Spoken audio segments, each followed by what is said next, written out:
जिस तरह पहली वीडियो के आप कपाह के बारे गल की, जिस तरह तुहानू नज़र भी आ रही है, इस वीडियो के आप मूंगी की गल करांगे। इन्हूं कहते हो मूंगी की दाल। तो यह तुहाडे सामने मूंगी है, ठीक है,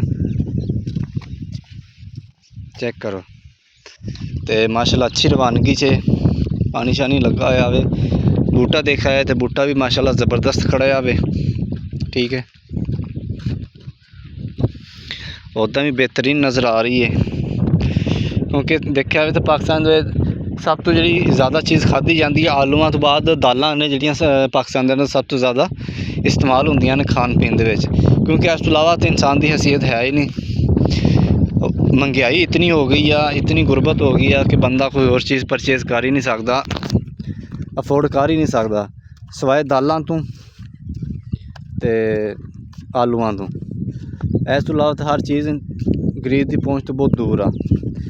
तो मूंगी इस एरिए के काफ़ी ज़्यादा बीजी है, काफ़ी दोस्तों ने बीजी आ भी तोड़ मूंगी है, वह भी मूंगी खड़ी है। उस परली साइड से भी जी तुहानू खेत नज़र आ रहे हैं, मूंगी लगी है।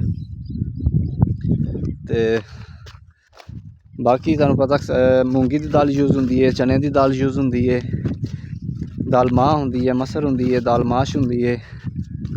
इस तरह की सारा दालां यूज़ होंदियां ने, लेकिन हर दाल एक इलाके नहीं उगाई जाती, ना ही हर फसल एक इलाके होंदी है। भी तुहानू पता है कि हर सब्जी का हर फसल का एक इलाका होंदा, उस इलाके होंदी है। जिस तरह अपने इस इलाके दे विच कपाह, कनक, मकई, आलू एवें दी चीज़ां होंदियां ने। कुछ इलाके ऐसे होने जिथे नहीं उगा सकते, उत्थे ये दालां वगैरह उगाते हैं। तो यह तुसीं देख सकते हो माशाल्लाह। इत्थों थोड़ा करीब आके देखो तो यह चेक करो, यह चेक करो, यह देखो माशाल्लाह ज़बरदस्त खड़ी है मूंगी। यह तो माशाल्लाह फल शल लिया वे, फलियां बनियां ने, मजीद फल लिया होया वे। तुहानू पता जिहड़ा फल आ वह भी इहदियां फलियां ही बननियां ने।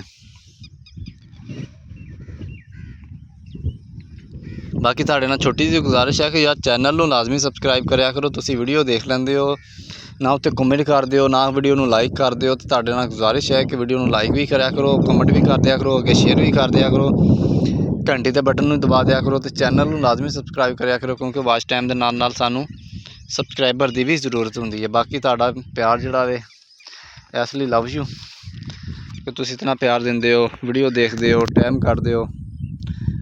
तो इस वास्ते तो तुहाडा शुक्रगुजार हाँ। बाकी थोड़ा जी इतनी मेहरबानी जरूर कराया करो कि इस चैनल में लाजमी सबसक्राइब कर दिया करो, ताकि जी मैं वीडियो इस बारे बनावा वो तुहाडे तक जरूर पहुँचा करे। तो अज की वीडियो इस खत्म करांगे, इंशाल्लाह किसी और वीडियो तो दोबारा मुलाकात होएगी।